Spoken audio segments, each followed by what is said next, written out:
આરોગ્ય કાર્યક્રમનો મુખ્ય ઉદ્દેશ એ છે કે મહિલાઓ, કિશોરીઓ અને 1 થી 5 વર્ષના બાળકોના આરોગ્ય અને પોષણ સ્તરમાં સુધારો લાવવો.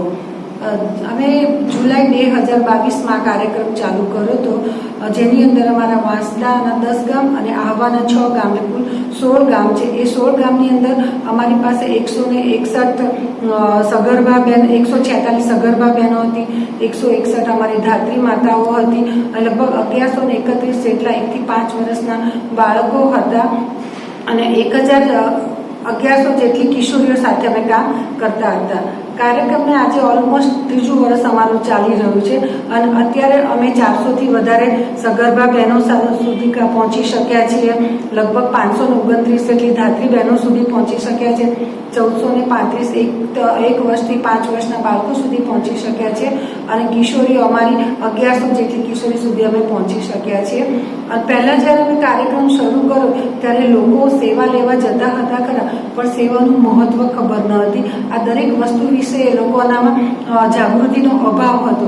તો કાર્યક્રમ દ્વારા અમે સમુદાય અને સરકાર એ બંનેની વચ્ચે કડીરૂપ થયા અને લોકોની સરકારની સેવાઓ સુધી પહોંચ વધારી. શા માટે સેવાઓની યોજનાઓનો લાભ લેવો જોઈએ એના વિશે એ લોકોને માહિતગાર કર્યા, એ લોકોમાં જાગૃતિ લાવ્યા. હવે બહેનોને ખબર છે કે ભાઈ મારી સગર્ભાવસ્થા હોય તો મારે મારા પોતાની અને મારા આવનાર બાળકની કાળજી કઈ રીતે રાખવી જોઈએ. એટલે પહેલાં જો કંઈ તો કાર્યક્રમની શરૂઆતમાં અમારું જન્મ વખતે ઓછા વજનવાળા બાળકોનું પ્રમાણ થોડું વધારે હતું, જે અત્યારે અમે ઘણું બધું ઓછું કરી શક્યા છે.